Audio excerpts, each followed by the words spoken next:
So we're officially 1 week away from E3, and that'll really be kicked off by EA Play next Saturday night.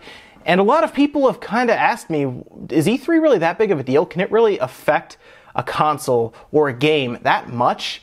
And yes, it does. And that's never been demonstrated as much as, say, in 2013, when Sony and Microsoft kind of butted heads and, Sony took them out pretty easily. Now, I'm really happy to do this E3 2013 because I think pretty much everyone watching this will have really been around and aware at that time because it was 4 years ago, which is great because when I did the 2004 E3 for Nintendo, there were a lot of people who had never seen it, didn't really know much at the time or how things were then. And it was a little harder for them to kind of communicate in the comments. This time, though, this is going to be, everyone remembers this one, I'll just say that. But there's a few things I think people forget about this E3. And you know, let's just go through this E3 completely and kind of talk about what happened between Microsoft and Sony at the time. So right off the bat, this was the E3 where the 360 and the PS3 were on their way out. I mean, this is the E3 where they were going to be unveiling and giving us all the information we needed about the Xbox One and the PS4. We already knew about them prior to this. Either of them, Microsoft and Sony, kind of showed us the systems, talked about them a bit, and then that was it. We didn't know anything about pricing, for example, or online connectivity, or any policies they were going to implement, except on the Microsoft side. See, what happened was they, for some reason, started telling us things we did not like. I'll say that. So leading up to the event, Microsoft, for some reason, wanted to tell us that there were going to be some changes to their online service from the 360, which was, to a lot of people, their system of choice that generation. I mean, when it came out, the 360 was $200 cheaper than the PS3. The PS3 is $600. The Xbox 360 with like all the bells and whistles with the hard drive was like $400. And it was a lot easier to just kind of obtain one of those. And then the games were all there, really. I mean, the 360 had a lot more games than the PS3 when they first got started. So Microsoft pretty much ran away with that entire generation until the PS3 eventually caught up way down the line. But in this case, they're both starting fresh, and for some reason, Microsoft thought it'd be a good idea to do things like force gamers to be online, have online check-ins every day. The Kinect has to be connected to it all the time, and they were going to pretty much rule out used games. And this caught everybody off guard because, I mean, let's face it, guys, we love to trade games in. If you're done with a game, maybe you want to go to a GameStop or Walmart or Best Buy, wherever that does trade-ins, and you want to at least get some value back for a game that you either did not like, which was a big deal because there was no refund policy for digital games at the time. Maybe you didn't like it. Maybe you just were done with it. Maybe you finish it, or maybe you wanted to kind of let your friend borrow it, and then maybe you borrow one of their games. How people do that. I mean, we've been doing that for a long time. I'll let you borrow this one. Let me borrow that one.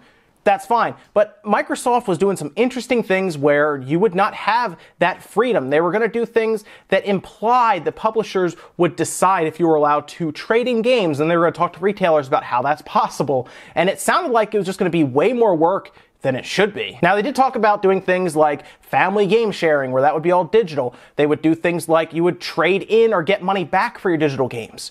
And they kind of abandoned all of this after this E3 because this E3, guys, the backlash from consumers really took a toll on Microsoft, and we're going to get into that too because it gets a little out there. The good news is, though, for anyone who does not have online, which in the US at the time, which is pretty much Microsoft's battlefield, is the US. They seem to be pretty much even with PlayStation, even at times today in the US. It's other parts of the world where they are not. They did have an interesting idea, though. You know what? If you don't have online, just the 360 is there for you. Buy a 360. Fortunately, we have a product for people who aren't able to get some form of connectivity. It's called Xbox 360. Right.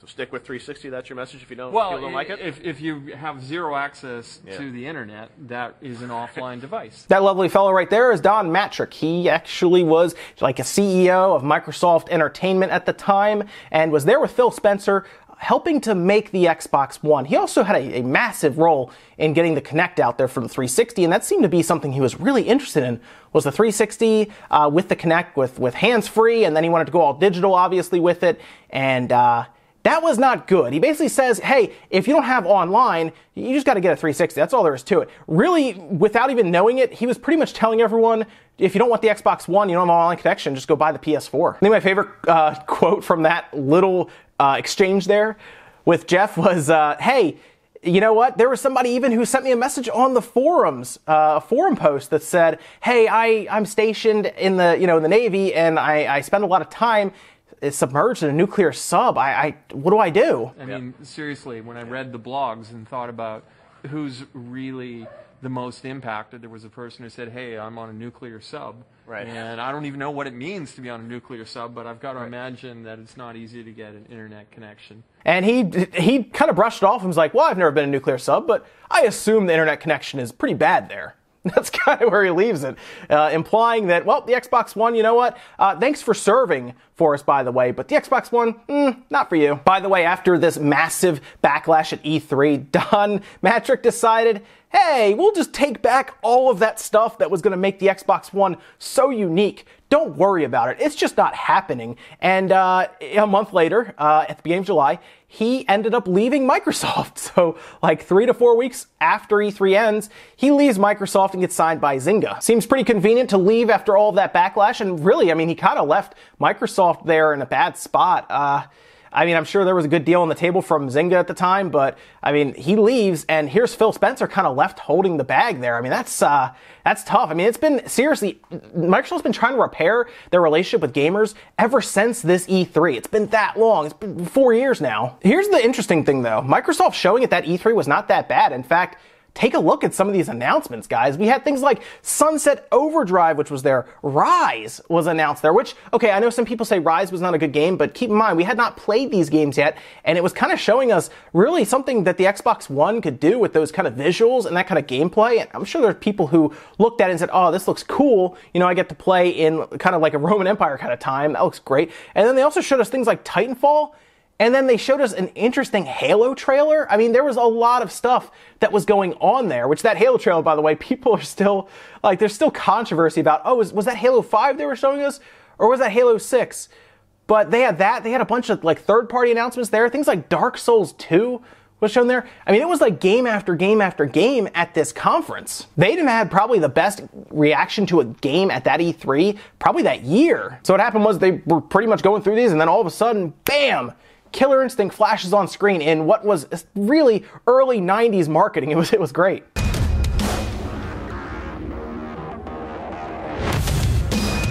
Coming to your home in 2013, only on Xbox One! Jago! Glacius! Saberwolf!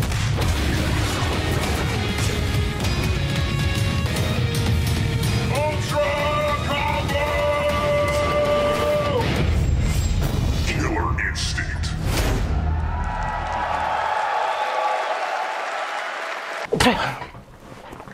Yeah, it was like that. That was some killer announcement right there. And you see the crowd goes crazy, but they just blasted you with that Killer Instinct announcement, and it's still popular today. I mean, it was a good announcement by Microsoft. That's a great pickup. That's an exclusive that they should be, something like that, they should come up with for this E3, because that was a great announcement right there. And really, throughout the entire conference they were showing here, I think fans were pretty much on board with what they were showing, but man, those anti-consumer policies, they were just weighing all of us down. We were like, this looks great. Like, I like some of these games. Halo's there, Killer Instinct is there, Titanfall looks cool. But I don't want to have to check in online. I don't want to have to leave a Kinect always attached to my system, and there are these rumors that you might spy on us with the Kinect. I don't want to do any of that. I want to have a used game that I can go buy at a local store for cheap. And then Sony takes the stage, and they know what they're doing. They know their competition is down on their knees, begging gamers, please don't leave us, and Sony comes in and pretty much kicks them in the face. I mean, Sony pretty much opens their conference talking pretty much about what we thought they would. They start with the PS3 and the Vita, because, of course, the PS3 is still, you know, their system that's out on the market. The PS4 is now on the market, so they have to put their PS3 over some. They show The Last of Us, for example, and then some other third-party games. They also talk about the Vita, strangely, which, well, I guess it's not strange then, but now we look back on it now, and they're like, oh, look, they remembered the Vita. But then they also jump to the PS4, and they start talking about things like the Order 1886 is shown there, which, by the way, a lot of people look back on now and laugh at, but the visuals that they showed there, guys, we didn't know how long it was or anything. We see these visuals, we're like, wow, the PS4 is pretty strong. Then they show us Infamous, which was I think those were like the best-looking visuals that they showed at that showing, because it was great. And then they show a bunch of other random games. They also put over Destiny big time, which maybe, I mean, that's a good looking game, but I mean, it was also on the PS3 and the 360. as well, so the visuals weren't obviously to the PS4 standards, but it still looked really cool. And really up to this point, I mean, the showing was pretty much the same as Microsoft's. It wasn't like anything out there, anything crazy, but we did know at that point that the Xbox One was going to be $500. It was going to be expensive, so there were a lot of questions going into this. Was Sony going to follow Microsoft with these weird policies where it was going to be, oh, you have to be online all the time, no used games, none of this? And Microsoft pretty much got beaten down. They got taken out back here, and Sony knew that they could do this so easily once they heard all these rumors. They didn't announce anything new. They said everything we've been used to for the past, 3 decades? Here, this is all the stuff they showed. For instance, PlayStation 4 won't impose any new restrictions on the use of PS4 gamers.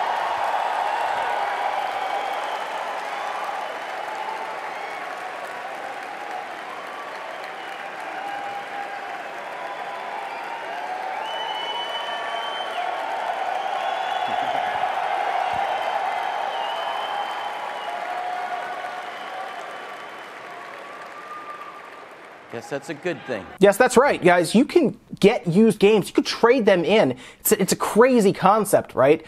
They can trade in the game at retail, sell it to another person, lend it to a friend, or keep it forever.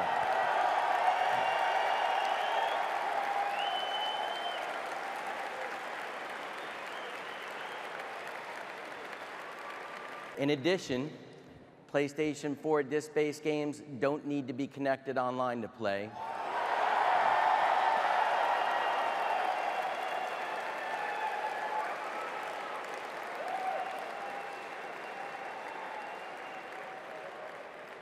Or for any type of authentication.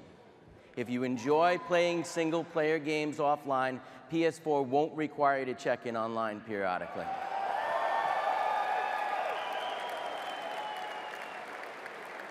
You don't have to connect the internet to play your system. No. That system you can play offline. This is just like, I've never seen this before, right? That is like the mentality going into that is like, oh, good, we can play this system offline. Do you see how bad this was at the time?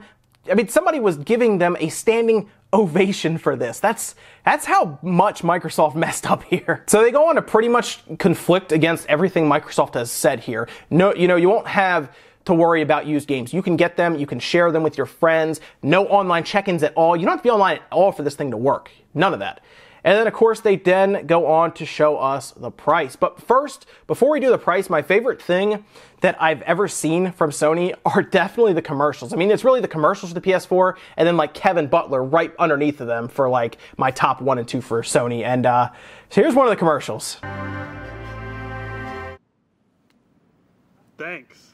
Yep, that was probably the most sarcastic commercial I've ever seen from any game company. They really did that just to express how ridiculous Microsoft was being here. And you know what's really funny? I feel like if gamers were like, it doesn't matter, none of this would have happened. Sony would have gone with Microsoft because they can control the market so much easier here. But because gamers, because people in the crowd, the audience all across the world had a voice, they had no choice but not to follow Microsoft because they knew then, right there, that they had won this generation before it even started, because Microsoft has been backpedaling ever since this announcement. It really is that bad. And then we get to the price, and when they walk out on stage and they say this system will be $100 less than the Xbox One, you can see the crowd pretty much go absolutely insane.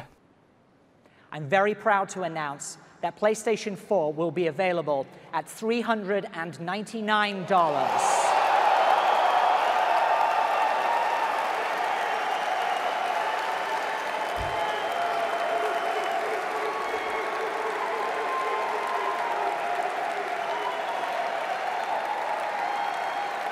I mean, it's so similar to when Sony walked out on stage and said the original PlayStation's price of $299 compared to the Saturn's $399.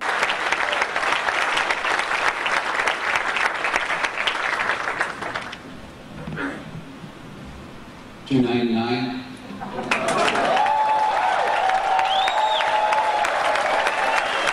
And it gave me those kind of vibes when they did that at that time. Because obviously we're all watching in 2013, and I was like, that's the same thing they just did to the Saturn, and we saw how that generation went, where Sony and the PS1 just pretty much ran straight over the Saturn, and it's same thing, right? I mean, back with the Saturn, they just walked out on stage and said $299, and just walked right off, and people were like, oh, okay, good.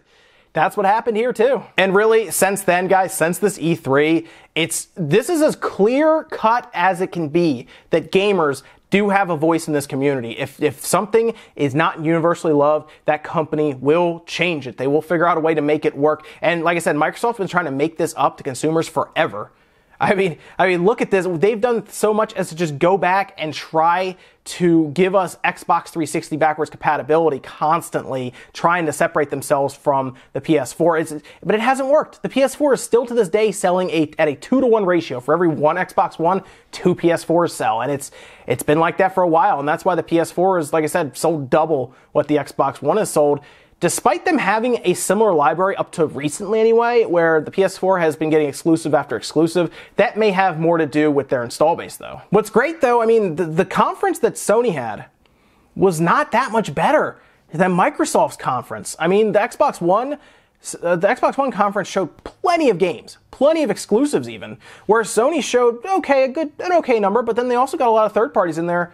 But it wasn't anything that really blew them away. If it wasn't for this weird choice by Microsoft to do what they did with their policies, it would have been another basic lead up to new consoles coming out. There would have been anything crazy happening. But because Microsoft left the door open, and because Sony had no problem exploding through that opening, we have what to this day is one of the most memorable E3s, where one company just destroyed the other. And I mean, Sony still made some bad announcements, but they get swept under the rug. For example, they told everybody, hey, online gaming not going to be free anymore. You have to now pay for it. Whereas before with the PS3, you could pay for PlayStation Plus, but you could not pay for it and play online still. The PS4, they told gamers there, hey, you're going to have to pay for it now. That's just the way it is because that's what our competition's doing. And they said that quickly. They did a good job there, and then they moved on and showed us all the stuff we wanted to hear. So, you know what? That's the way it goes. Maybe Microsoft will learn when we do move on to the next generation that, hey, we need to be more consumer aware about our stuff and not try to screw them over with stupid policies. So, but that was E3 2013, guys. It was an interesting time. It was very fun if you were a Sony fan, I guess. It was not as fun if you were a Microsoft fan, although, like I said, like 3-4 days later, they rescinded everything. It was in a post made by our buddy Don, and he said, hey, don't worry about any of that. That's not the case right now. We're going to rescind all of those policies, and we're going to be doing what Sony is doing now. Use games, no connectivity is fine, but you have to still have that Kinect plugged in, which is weird. I don't know. That's it for now, guys. I will see you later on tonight for Spawncast. Check us out then.